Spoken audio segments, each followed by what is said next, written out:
This is the Annex, a sociology podcast. I'm Joseph Cohen from Queens College in the City University of New York.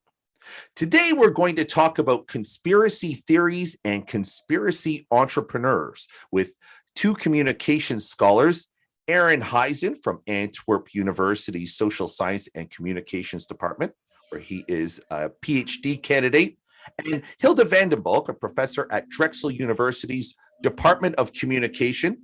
They recently published Conspiracies, Ideological Entrepreneurs, and Digital Popular Culture in Media and Communications. And we're talking about conspiracy theories and the conspiracy theory business coming up next. Our discussion was recorded on February 11th, 2022. 5 or 10 years ago, conspiracy theories seemed more like a joke. We were laughing about tinfoil hats and Area 51 and things like that. I don't really know if it was because conspiracy theories were necessarily less dangerous, but probably more we just didn't understand how serious they could be and how much of a danger they could potentially present to society. Today, there's no doubt conspiracy theories are serious problems. It seems to have helped fomented an attempted coup d'etat against the country. Tens of thousands of people have been scared off of a vaccine and have died as a result. Some guy got so riled up, he shot up a pizza joint looking for a child prostitution ring run by Hillary Clinton. And now it's the National Butterfly Center. Apparently, it's suffering from the same fate. So conspiracy theories, we now know, are a problem. In this episode, I thought it would be great to dig into how they work and just get a sense of what's going on with two experts on conspiracy theories and conspiracy theorists. First, Adam Hyzen is here. He's a doctoral student from Antwerp University's Social Science and Communications Department and the lead author on a terrific paper that we're going to talk about today. Welcome, Aaron. Thanks for having me.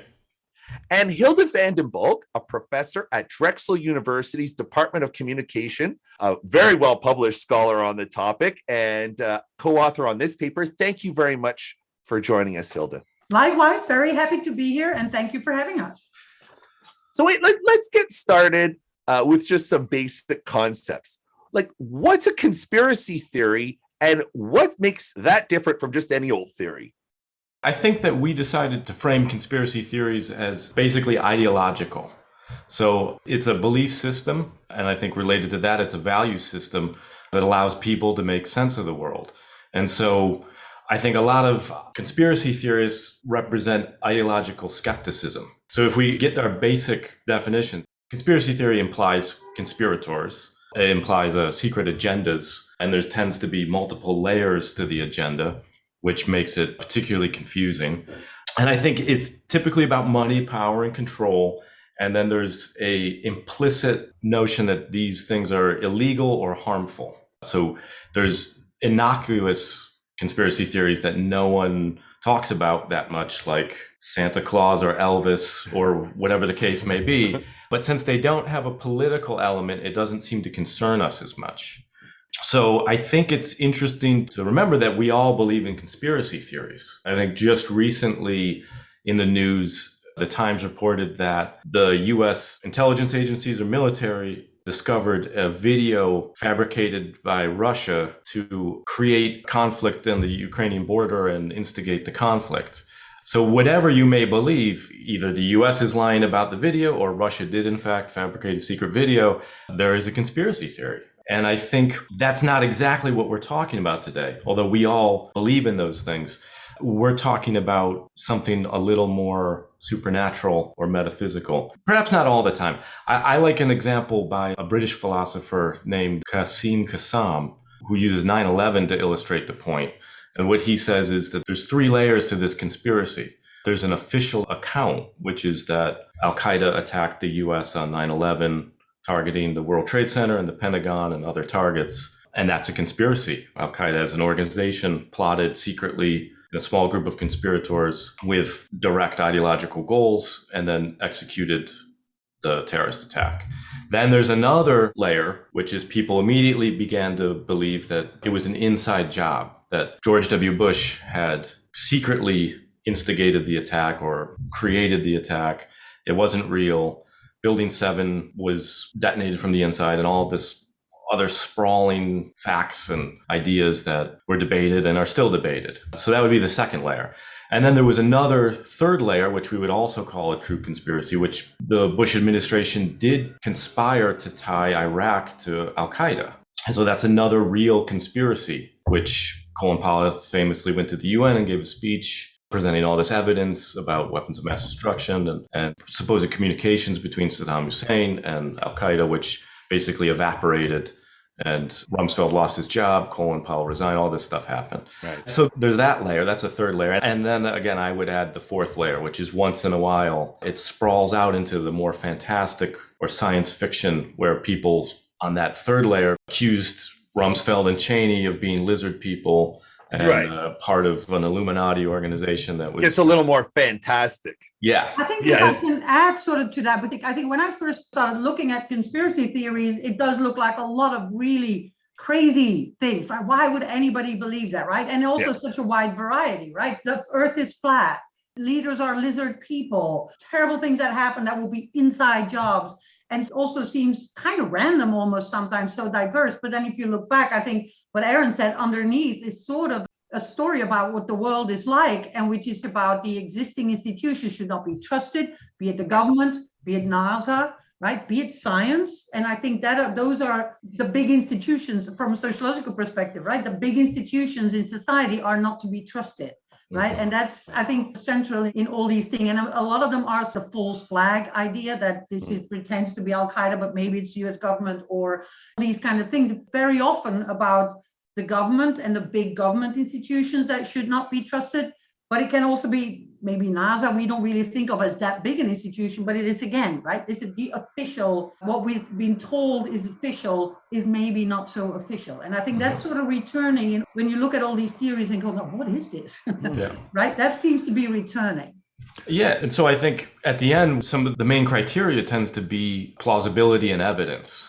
So there's some things that are just completely implausible and incredibly unlikely. So we can't, how do you ever prove that someone is not an alien? You can't exactly do it, but it's so implausible and there's no evidence that there's no good reason to believe it. And that tends to drive us in the direction of, again, Qasim Qassam, to illustrate the point, he would say there would be a capital C, capital T conspiracy theory and a lowercase conspiracy theory. And that implausible, supernatural, deeply skeptical would be the capital C, capital T conspiracy theory. Very little evidence, very little plausibility, and yet people continue to believe it. This is actually really good stuff. So I think I'm understanding. So what I'm understanding is one of the differences between just any old theory and a conspiracy theory is conspiracy theories it's a specific proposition that says the powers that be are lying to you in some way. Maybe it's that the earth is round. Maybe it's that 5G isn't programming you, whatever. It's all variations on a core message, which is you should not trust the mainstream institutions of society. And that's its defining characteristic. And then I got that sometimes it's true, like officials do lie to you. And that's one of the problems is that there are cases where you are going to be lied to. And then there are fantastical ones there where nobody's lying to you. Right. Yes. And I think some of it is also, for instance, it's governments sometimes lie to you, right? To their own people or to other people across the globe. But also the idea that science is just another opinion. And I guess that real science, even if you look at the vaccines, there is a lot of uncertainties. The exact nature of science is that it's evolving and that it's sort of incremental knowledge, right? But if you're already being told to doubt science, then when it turns out that maybe, and I think we've seen a lot of that during the vaccine, right, where there is incremental knowledge building because this came out of nowhere. So maybe what all the scientists or the majority of the scientists thought at the early stages, we have later learned through more data, more facts, more analysis, more research. But if you're already being repeatedly told that science is not to be trusted, then that is further proof. Whereas for people who are like everybody in this room, in this conversation, science we appreciate. It's not right or wrong. It's not black or white. It evolves. We learn more every day. And so we assume that, yes, we think about it maybe slightly different now about the vaccines or whatever than we did a year ago. But we don't doubt the fact that we, for 200 or 100 years, I don't know, science has been developing cures for illnesses that take on the nature of a vaccine, right? But whereas if you're already being told to doubt science and medical science and other science, then the medical experts saying, well, different from what we said 6 months, we do think it's important to wear a mask, whatever, a further proof of what big liars they are. Yeah.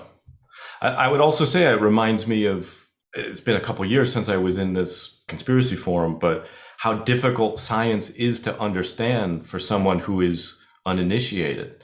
And there's a lot of conspiracy that centers around, this is something Alex Jones talks about, Satanists, and that relates to the Illuminati and Bohemian Grove and the elite. But I remember reading some conspiracy theorists discuss Isaac Newton's work, because there's a great conspiracy that the Royal Society of Science or something like that from the 17th century is behind much of the Illuminati. I use that term loosely. But Newton himself was talking about how all his results felt like occult property. And he was also attacked as being an occultist and regressing the world and intellectual life back into alchemy, because everyone was doubting the theories of gravitational motion. And conspiracy theorists latched onto those criticisms and thought it was real, said that this was actually Satanist, that Isaac Newton was a Satanist.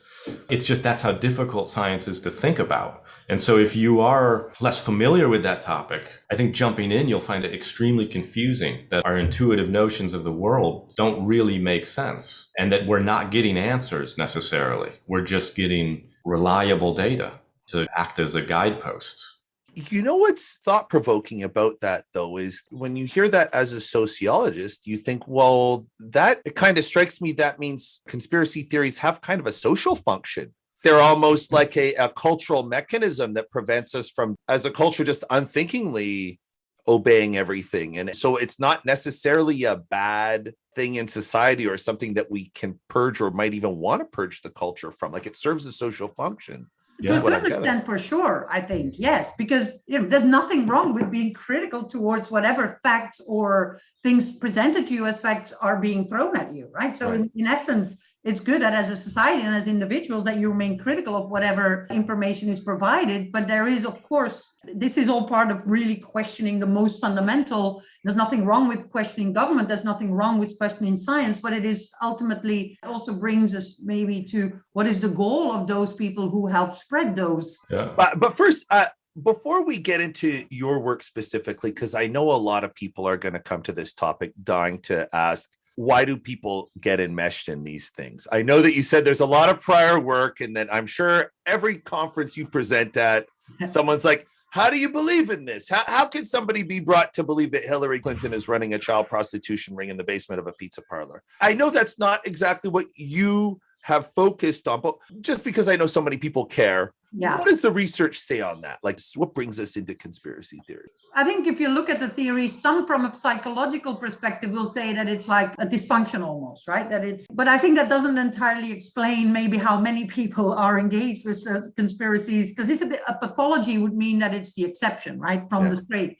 I don't think pathology at this point can really explain how many people are engaged so actively with, I think, social science. Sociology has maybe better explanations, and I would say that as a social scientist, of course, but it gives people something to help them understand their own world a little better, because maybe their world doesn't make sense, in that maybe their expectations of life have not been fulfilled in the way that they hope. Maybe they feel that they're always on the short end of what is happening, that they have missed out on so much. Maybe they see the world changing, which is maybe no longer their sort of comfortable world. Maybe as a white part of this country, right? Your world has become less comfortable, as in a Durkheimian sense, the existing norms have been removed, and people are trying to find ways to understand that and to find their own position in there. And I think to some extent, maybe these conspiracies explain the world more favorably to them than the other ones is. And I struggled a long time to understand why you think your life would be better if you think that the earth is flat, right? What does that add to your life?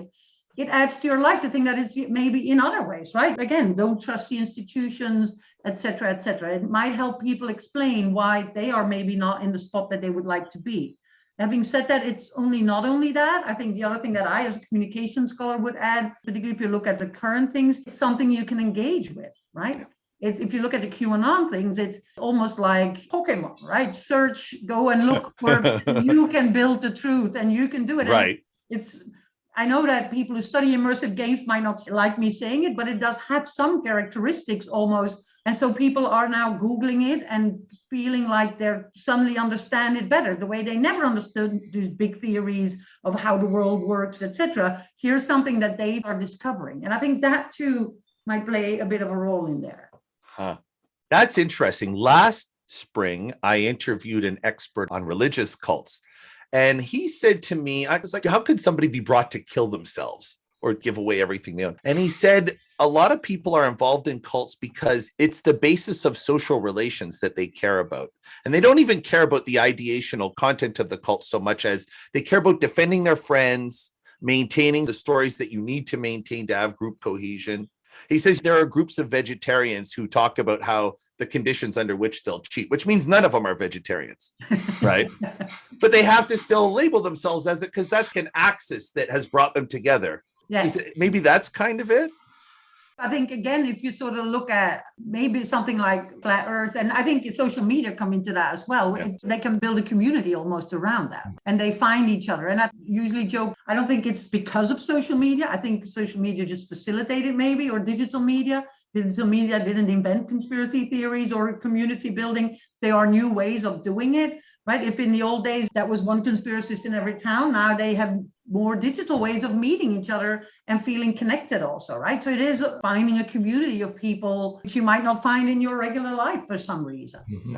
I would also say, just for us to understand it, that there's also, you mentioned vegetarians or vegans, there's also astrologists and psychics.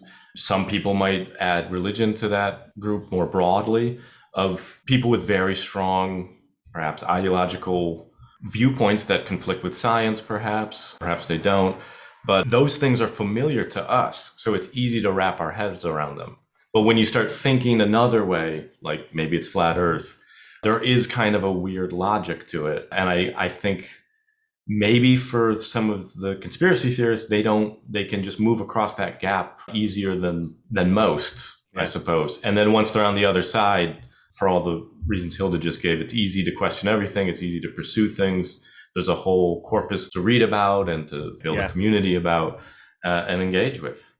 It's also like, sometimes I wonder if you just wave off the insanity. I mean, think of like, if you're part of a church or a synagogue or something and you all assemble to pray to an invisible person who controls all of reality, you know, that's pretty fantastical too. But you might be like, listen, that's there on this stuff, but I like going there to see my friends and get out of the house.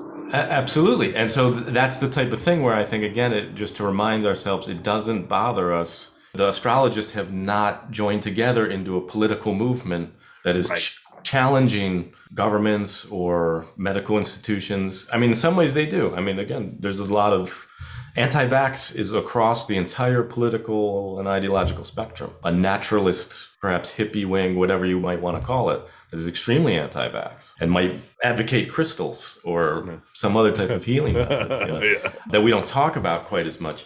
And then the religious groups do obviously form serious political movements that affect us and all that stuff. But in some ways, this tends to be about when the flat earthers or the QAnons enter the polis and start engaging and have a voice or a voting block. What do we do? Right. Let's get to that, because that's the important part. So your paper isn't asking why do people individually attach, but you're asking how is this getting mainstreamed? Like, how are we getting to the point where we have huge portions of society just refusing vaccines or being, okay with January 6th? So what's going on? How is this becoming mainstream and powerful?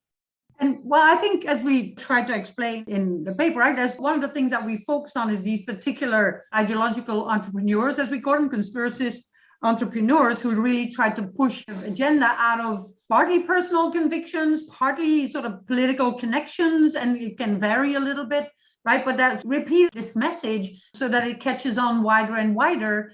And that sort of brings it more into the mainstream, right? I think even if you look at sort of data like Pew or other data, there was always this idea that in the US, conspiracy theories would catch on a bit more than in certain parts of Europe, for instance, right?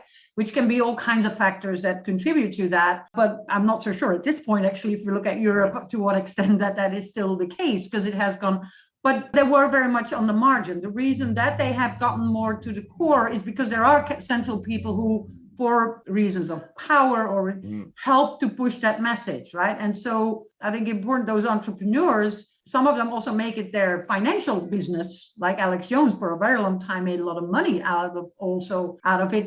But the entrepreneurship is they really are selling ideologies in a sense, right? And behind, if you look, for instance, at the Alex Jones kind of weird array of conspiracies, that goes back again to a fundamental distrust in government institutions, right? From the lizards over the 9/11. He was also big on that bug when we were turning into the new millennium, right? I think that was one of his first very big on. It always goes back to that thing. And I think they have really helped, those kinds of entrepreneurs help to push that to the mainstream.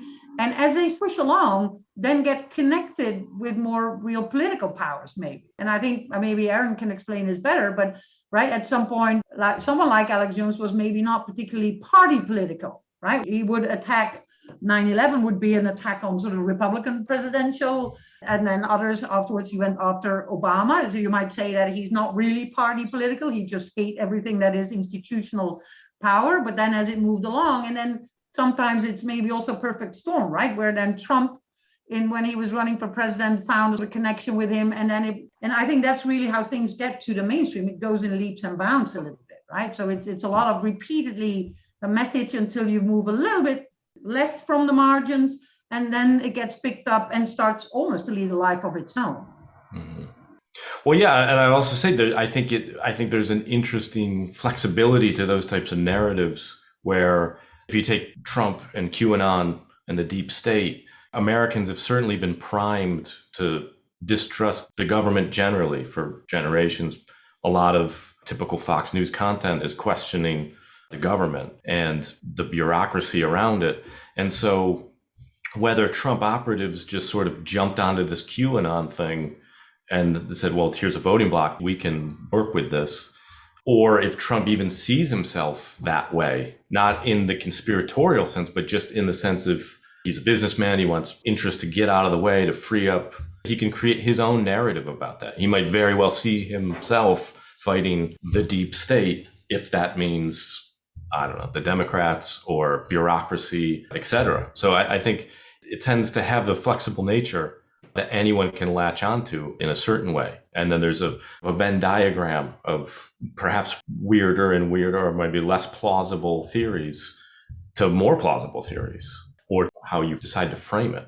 So from what I'm gathering, there is a certain type of cultural producer, a content creator genre, and these particular content creators, they peddle conspiracy theories. Like that's the product. That's the symbolic product that they're doing. And what I'm gathering from what you're saying is that there's been like an explosion of this population of people producing. It's almost like in an ideas market, there's been a huge influx of supply. Yes. But rather than dealing with money and real products, we're dealing with idea creators in the ideational marketplace. Is that what I think that's correct. And I think it's implicit in that is that there's a void of a basic world viewpoint. People are very open-minded. And that's maybe another characteristic, it seems, of conspiracy theorists, to be particularly open-minded. Any one of these narratives that ideological entrepreneur, as we call it, is sort of inventing. That's their product. That's their invention. And as they create them, people are happy to adopt them. People are happy to let them go. I think maybe similarly to the cults, when some cult is supposed to leave Earth and it doesn't happen and they just move the date further into the future and people go along with it, there's also that type of flexibility where conspiracy theorists are confronted with a lot of false conspiracy theories and they just can account for it with another conspiracy. So it also tends to just perpetuate itself. There's old research from a social psychologist who the day of the reckoning is coming, as these cults have, right? And the day comes and passes and the reckoning hasn't joined, right? That it actually strengthens. You'd think that, we might think that, well, okay, that's it. They're going to lose half of their following after that. No, it kind of strengthens because that's where I think also that group identity sets in, that against odds, you have to reconfirm each other, because otherwise your world might fall apart too much, right? I'm again maybe sort of Durkheimian, but otherwise your world will fall apart even more. So you get reconnected, and you will, because you will also get outside criticism, that you have something to fight against. That's another thing, of course, when they and so I think that's, yeah, as Aaron says, it doesn't necessarily mean then that, and you can see that a little bit. For instance, if you look at the QAnon, it has that. It didn't happen overnight. And other entrepreneurs like Jones came before that, right? So by the time the QAnon came, everybody had moved already up to a point where that might catch the attention of more people than it might have 10 years ago, right? Regardless of also the role of social media, maybe, but they throw very minimal hints out there, right? They don't, it's not that there's a big story that QAnon presents to everybody and asks, believe in this, right? They throw out little bits that suggest and fit in a broad idea. Like, you can't trust whatever they tell you. You can't trust the institutions. And then the people pick up on that. And then they get disappointment. They go to a rally thinking that the son of JFK is going to be there, rather than, I can't remember what politician it was that was going to be there. You go like, why do you think? And then they go back, okay, that didn't happen, but there will be something else. And it can peter out again. But I think a lot in society will first we will have to reckon with a lot of things before it can completely disappear again. Is it kind of like this idea of conspiracy entrepreneurs and thinking of it as basically selling a service or cultural product is really quite powerful? It almost sounds like the Marvel Cinematic Universe. You know, they have universe building and fan fiction, and everybody, you know, wants to put their own theory on what's happening in the episodes. Does it function like that kind? I guess there's many things, but I do think that as a sort of an academic, I think that we can learn from fan studies almost, right, to help and understand it. But it also means, I think that's another aspect I think our research suggests, right, that these entrepreneurs are selling ideas and ideologies rather than, sometimes they also sell products. First and foremost, they're selling ideas and ideologies. But just like the Marvel Universe, there is, of course, a big financial industry behind it, right? So there are big vested interests out there that, and now I sound like a conspiracist maybe, but it is a fact that if you're trying to sell an idea, there will, in a capitalist society or in just any big society, there will be other interests behind it. There's a reason why you push certain ideas, of course. It's also like conspiracy theory itself is a label that you would affix, viewed it positively, you'd see it as investigative journalism, right? It's like kind of like a complex concept. Exactly. Yeah. Yeah, I agree. So what's in their toolkit? Like, how do they do it? If I want to start a conspiracy theory, if I want to replicate Alex Jones's business model, like, what do you do? How do you do it? What's their MO? I think there's two parts to it. I think it's the way you tell your story. And I think Aaron can maybe say a bit more about that. And then there's the media that you can employ, right? And I think, I don't know, Aaron, if you want to start on that, about how you package your story, right? Yeah, I think number one, that some people are obviously more primed to distrust, let's say, the government or large corporations. So I felt like when I was researching it, a lot of conspiracy theorist podcasts or interviews would always start with, you know, does XYZ lie about something? And does the Catholic Church lie about, et cetera, the US government or NASA? And so people are set up to be skeptical. And then there's an important part, which is that people like Alex Jones are extremely entertaining.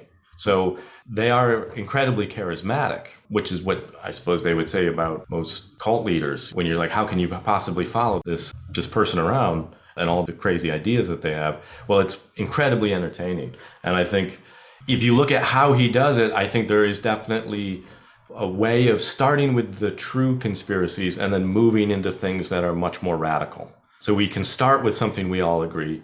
QAnon clearly has a basic political movement behind it. And then some of the ideas make plenty of sense. They sound like the military-industrial complex or something else. And then they move into crazier things. So navigating that way of weaving the truth into your ideological narrative, I think they're very, very clever about. And besides that, I think they also repeat their message in the face of criticism and refutation even. They just seem to bulldoze ahead relentlessly, and all news is good news. So as I get more attention, it just seems to help and support their cause.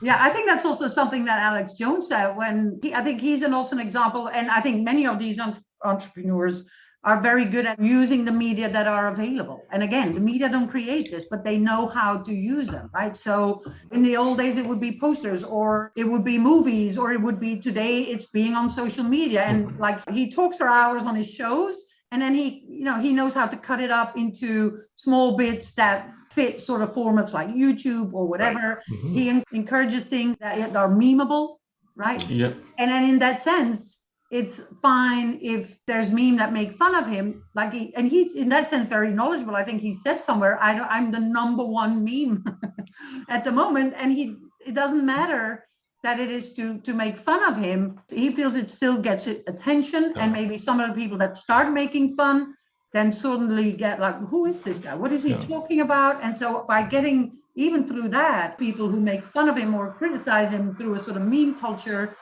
also kind of contribute to push it to the mainstream. Yeah. I should also add that even more basic than that I haven't mentioned is that there is a role of intellectuals and experts in conspiracy theory. I mean, there's a number of university professors who espouse that 9/11 was an inside job, that engineers who have claimed that there's no way the buildings could fall this way. One of Alex Jones's most popular memes was that chemicals in the water were turning the frogs gay. Yeah. And that came from a university professor in part of the California university system. I can't remember if it was UCLA, which one it was, but it was one of the state universities of California. This is a scientist and a doctor who says, these are my findings. And so they also have a network like flat earthers of having expert opinion, having their own conferences where they say, we can't trust this institution, so we'll sort of make our own. And I think there's another big group centered around Area 51 and whether there's aliens or not. There's a whole group of engineers, and they will give testimony that this technology is far beyond our reach. The only way we could have gotten it is if we reverse engineered some alien spacecraft. So they do look to expert opinion as well. So they avoid perhaps our sources and our trusted institutions, but they create their own. And I think Alex Jones and many other conspiracy theorists, I guess this would be more on the science fiction side of the wing, do create their own epistemology, so to speak. I think they also comfortably sort of pick and mix, right? I mean, they will find those even scientific proof, and then it becomes part of this whole weird narrative that is, comfortably disregarding all kinds of other scientific insights or whatever, right? So they're really building that story. That's interesting. Yeah, first of all, I think anybody who makes their way into a senior professorship will figure out how easy it is to find a dejected faculty member who's more than happy to trade in their credentials for something that does 50 grand. The interesting thing is, though, I have looked at Alex Jones's operation in my own research in content creation entrepreneurship. And it looks like any run-of-the-mill creator. Like, the headlines are for clicks, and he funnels audiences to a merchandising operation and donation. So will you talk about this in your paper? Web 2.0 technology has really made it cheap and easy to start up these operations. And you think that's part of it, right? You think that part of the rise in conspiracy theory is an internet type of thing. Can you explain how that works? Well, I do think to some extent, yes, right? Almost anybody can start. You used to maybe be on a local radio, not like him. He started and then got bigger and bigger. But there could be others who really just start from, any influencer starts from their bedroom or whatever and uses technology. Some are more inherently smart in how to use it. Other might have, taken a degree in how to use social media, but they have their message. And then you manage to go viral. And if you understand that concept of some maybe go viral by accident and they grow bigger than they would have ever expected, maybe, and then are smart enough to be entrepreneurial about it. Right. So it certainly works maybe more easily than in the past. And again, it's not a technological determinist stance, right? It's not that technology creates these things. But yes, we live in the old idea where there's only, because those mainstream media too are considered as not to be trusted big institutions, right? And we have, one of the big things is that mass media, one too many, has been replaced by many too many, right? And so that means that of all those many, every 1/1,000,000th of them is an ideological entrepreneur and a conspiracy pusher, they can have an opportunity to be there more than they could have been in the sort of traditional mass media context.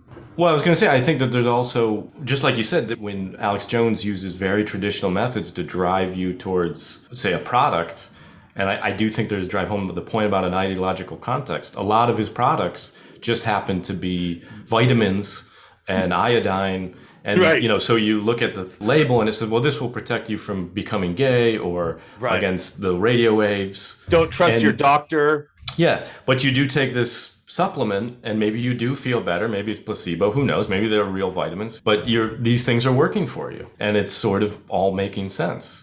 And those then sort of tab into, I think, something like preppers, which is another phenomenon at the margin maybe of what happens, but becomes part of that too. So I think it's also understanding what potential audiences are out there, or maybe just find them along the way in some cases, that then become part of your big ideological family, right? So I think some of those things, as I think Aaron said previously, right? It's not as if that's all one big block of one big ideology. It's very different groups that maybe have been on the margins for different reasons and then sort of get connected and that's the job and the art of the ideological entrepreneur, to bring them within the fold of that bigger ideological theory in a way, right? First of all, this is totally whizzed past us. Like, I want to give Oscar a chance. He was really excited to be part of the thing. He loves the topic. Oscar, did you want to ask a question or are you cool? I just wanted to ask, obviously we have people like entrepreneurs that are trying to push an ulterior motive to kind of get like products sold. But what I was interested in asking is, what about the impact of joke conspiracy theories that somehow gain traction? Because recently there was the birds aren't real conspiracy theory, which was done to make fun of conspiracy theories, saying Ronald Reagan killed all of them and now they're all drones spying on us. And I was wondering what your comment is on that. I think it's a difficult thing to wrap your head around. I read one version where it was Nixon, as part of the EPA, had destroyed all the birds in order to have surveillance drones. And so obviously this was made to ridicule conspiracy theorists, but I think some people actually bought into it because there is a real conspiracy to survey American citizens and global citizens through NSA that's been reported on extensively. But I think that goes back to what I was saying before about the way conspiracies, you can never get behind someone and perhaps their paranoia. You can always inject another conspiracy theory behind it. And I do think that there's a lot of humor where people, I think there was these hand gestures that Illuminati supposedly would give, but conspiracy theorists would say that they're laughing at us in plain sight. So if Kanye West does this move, or some politician or some other celebrities, this was all part of an idea that these elites have a sense of humor. I think even the birds not being real can be absorbed by this ideological viewpoint and brushed off or even pushed forward. They've even adopted conspiracy theorists who don't know that it's a joke on them. Is it because it's rooted in a sentiment? It's rooted in a distrust. So you can always just adjust why you distrust if you have that distrust. Yeah, I think so too, right? But at the very heart of it is you're dissatisfied and you distrust, and those two feed into each other, and then it can take. Well, Oscar says, like, there was a fake conspiracy meant to make fun of conspiracies. In the head of conspiracies, it might then be just more proof, almost of, right? Although I know that when I first got in, first was made aware of the Alex Jones thing, the first things I really thought that it was someone, because I've come from Europe and I've only been here 3 years. I genuinely thought that this was just someone making fun of stuff, right? I didn't realize that, and I thought this is hugely funny. And I think I would see, like the big burger who makes fun of him. To me, in the beginning, it was hard to see what is the extra layer of the person criticizing Jones and what is actually Jones. And does he mean this? And then when you start reading, and then you read about this whole, like Sandy Hook, those horrible things that he would say, then you kind of realize this is so at first level, and then so if someone introduces to me something like birds, of course I'm just going to think that's just really hilarious. But if there's people who think that he's right about lizards, then those birds are not such a weird thing, right? Yeah. Before you know it, your joke has become part of the actual conspiracy thinking. They can get to people believing in flying spaghetti monsters. Exactly. Yep. So the Oscar's question, though, reminds me of an article that came out a few months ago about how people will willingly share information that they know to be false so long as they believe it advances the agenda of their political party or whatever. I wish I remember. Do either of you remember that paper coming out? I don't remember it. It was like, it just came out. But that's all the whole notion, right, of sort of dis and malinformation that is set out with a political goal, right? But the interesting thing is that the conspiracy theorists might not believe in this conspiracy. It's more like a group activity where they're reproducing a dialogue as a form of team sports, like to get Joe Biden or to get Donald Trump or whatever. But I totally agree. And I noticed again on forums and on conspiracy theorist podcasts how accepting they were of other people's conspiracy interests. And they would just say, oh, I'm not into that. I'm not into flat earth. I'm more of a Illuminati world domination type of guy. And then they would just move forward and they wouldn't really not I disagree with, not I think it's wrong. I'm not into that. Yeah, like I'm not into that. Ice cream. But I like that you're into it and I'm willing to, we're all on the same team, I suppose. And then the second thing that I got from Oscar's question, I remember reading that people who are close to doctors, like nurse practitioners and nurses, are often reluctant to get the vaccine. And I always wondered, is that an offshoot of their lack of trust in doctors? Like they work with them closely. They're like, they don't know what they're doing. Yeah. I haven't thought about that, but that's an interesting. I got one more question for you before we go. What do you think of this whole Joe Rogan debate? Have you been following that? And what were your reactions to that story? Are you sort of like, who knows? I think he's, from an academic's perspective, what is interesting is that his podcast is huge. He has a huge following, right? There's very little sort of academic attention until now, maybe, to him, because I think he's probably very hard to pinpoint, or he doesn't kind of fit typical categories of what we study, right? Because it's a podcast, is it a journalist? No. And so there's many things that I think academics find not easy to put in and kind of worried about where to put him. I think it's sort of, from what I've been following so far, it's interesting that it's, that some of what gets said in these podcasts is problematic, right? For sure. It's also interesting that it's, to some extent, it's the next episode of a cancel culture. But it's also interesting in that regard that doesn't seem to go as smooth as some other cancel culture, right? So you find unexpected people then coming out in defense of Joe Rogan. It's mostly fascinating. And I think we talked about it. It would be lovely to look at it more in depth, because it's a very interesting case, I think, of sort of what is going on about opinion makers today. What is an opinion maker today, right? There was a tweet, probably even by, can't remember who, said, well, is this also an invitation for mainstream media to look at how they go about doing their journalism, if this is such a big importance? So I think it touches on many things that go beyond this one person and that sort of misinformation that is provided there. There's a lot of layers of issues, I suppose. I think there's the pure issue about misinformation and what is an expert. And then it's been interesting to see how that's sprawled into many issues that seem to have no relationship to the vaccine whatsoever. So there's sort of a spitefulness of CNN because I think Sanjay Gupta had a poor interview on the podcast.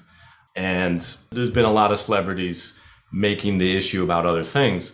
However, I do find the main issue the most interesting, which is whether to take the vaccine or not. And I've seen less content specifically about, again, what is expert opinion? If you relate, he interviewed two scientists who dispute the vaccine, I suppose.